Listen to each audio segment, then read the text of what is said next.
Did you know that it's recommended to conduct a measurement to prove that a collaborative robot is safe and correctly implemented for a specific application?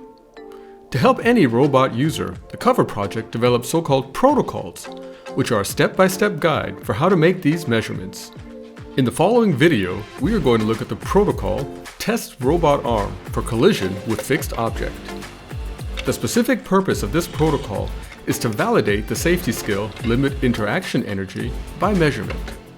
Its scope is limited to robot arms used in manufacturing situations. Let's look at a typical hazard during a collaborative scenario. A human is working together with a robot assembling parts.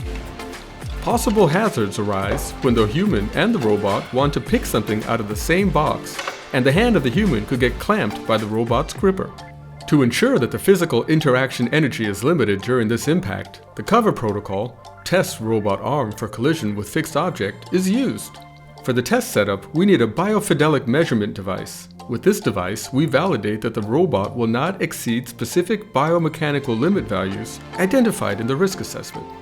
The measurement device must be oriented perpendicular to the robot's direction of motion at the position where the collision could occur.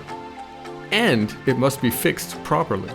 Before we start testing, we have to make sure that the safety settings in the robot control system are set correctly, and the appropriate part of the robot's program is chosen. Now we can start testing. As we can see, the robot collides with the measurement device and initiates a safety stop as soon as the collision is detected. Next, the test results are compared to the limit values. In case the limits are not exceeded, repeat the test at least 3 times. If they are, the robot's velocity must be reduced or the safety settings adjusted. This was an example of how you can ensure the safety of your collaborative robot with help from COVR. If you wish to learn more, visit www.safearoundrobots.com.